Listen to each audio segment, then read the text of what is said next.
This podcast is part of the Deluxe Edition Network. To find other great shows on the network, head over to deluxeeditionnetwork.com. That's deluxeeditionnetwork.com.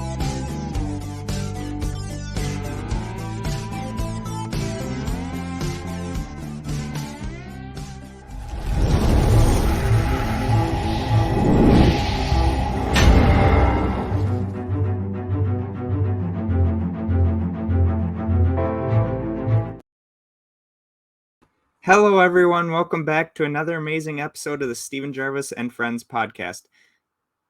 Before we get into today's show, don't forget to like, subscribe, comment, and hit the notification icon to be up to date with everything on the show.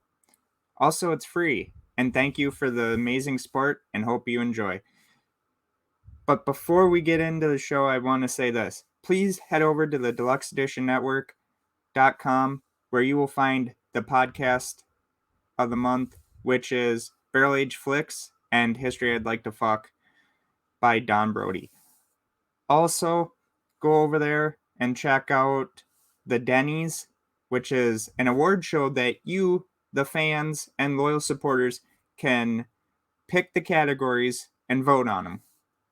We know you'll have fun doing it. And let's get on with the show. So last week we talked about the 70s. Today we're talking about the 80s and the history of the Minnesota North Stars. In the middle of this transition, a historical night awaited the North Stars. On January 7, 1980, Minnesota was scheduled to play the Philadelphia Flyers, who came to Bloomington sporting the NHL's and Major League Sports' longest undefeated streak, a 35-game run which included 25 wins and 10 ties. An all-time record Met Center crowd of 15,962 squeezed into the arena, which would remain the highest total in all 26 seasons of the North Stars franchise. Minnesota ended the Flyers streak with a 7-1 victory, 7 different Stars scoring 7 unanswered goals. In the quarterfinal round of 1980 Stanley Cup playoffs, the North Stars upset the 4-time defending champion Montreal Canadiens in 7 games before ultimately bowing out to Philadelphia in the following round. With the addition of new players such as Minnesota native and ex-1980 Olympian Neil Broughton and sniper Dino Corelli, the North Stars had 5 straight winning seasons starting in 1979 through 80, which included back-to-back trips to the Stanley Cup semifinals, first against the Flyers in 1980 and then against the Calgary Flames in 1981. By defeating the Flames in 1981, the North Stars reached their first Stanley Cup final, only to lose in 5 games to heavily favored New York Islanders. On November 11, 1981, the Winnipeg Jets visited Met Center, fueled by an 8-goal score second period and a 4-goal, 7-point night by Bobby Smith. The North Stars scored the most goals in an NHL game since 1944 in a 15-2 victory. Following the 1981 NHL realignment to a more geographically grouped configuration, the North Stars found themselves in the Norris Division. Dino Carletti scored a franchise record 55 goals in just his second season in 1981/1982. Leading Minnesota to its first division title, the team, however, bowed out of the playoffs in the first round against the Chicago Blackhawks.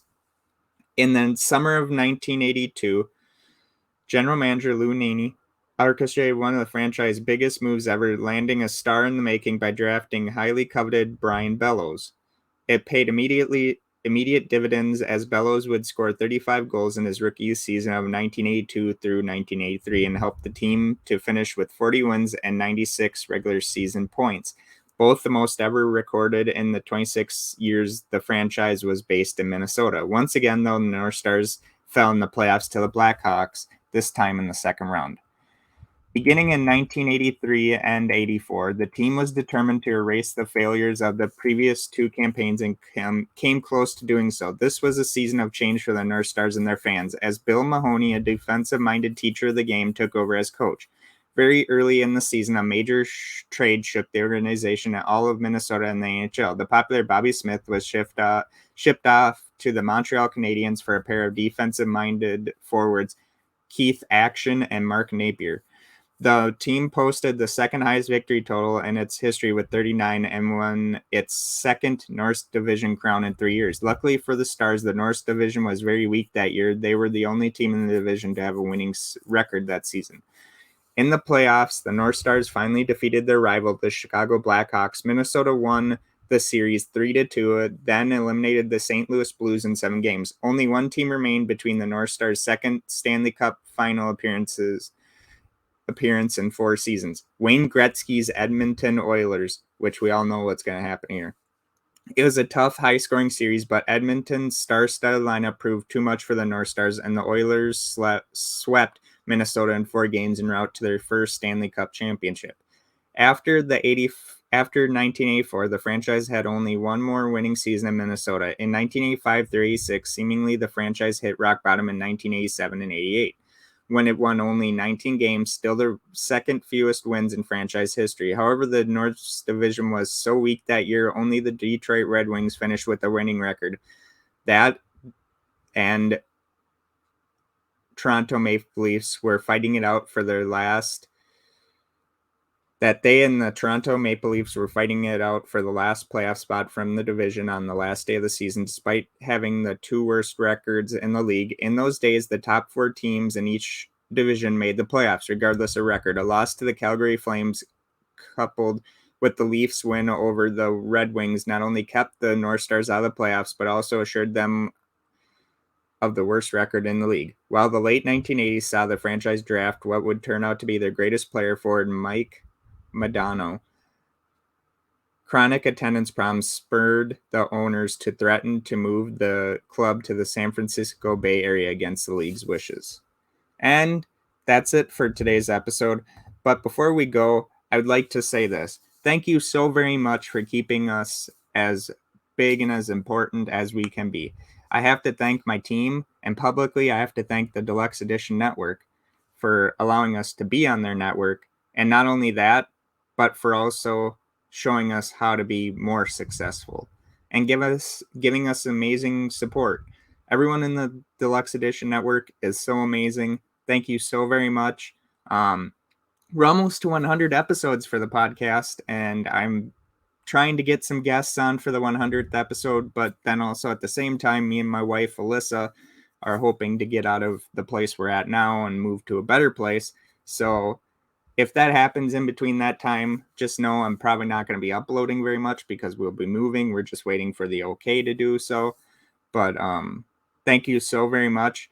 Also, go check out the Deluxe Edition Network, where you'll find the podcasts a month, which are Barrel Age Flicks and History I'd Like to Fuck with Don Brody. Also, if you'd like, go check out the network's website, where you'll not only find the DENNY'S, an award show that you, the fans and loyal supporters, can pick and vote for the categories. And also, don't forget to check out all the other amazing podcasts on there. They are so very great.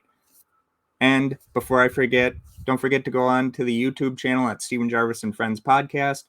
And if you're new to that channel, please hit the like, subscribe, comment, and notification bells so that you're always up to date with every episode I make. And plus, if you're returning to the channel, why haven't you told more people about us? Come on now. We're at 47 subscribers. We're hoping to be at 50 soon. Thank you so very much, and I am bowing out. See you all next time. This podcast is part of the Deluxe Edition Network. To find other great shows on the network, head over to deluxeeditionnetwork.com. That's deluxeeditionnetwork.com.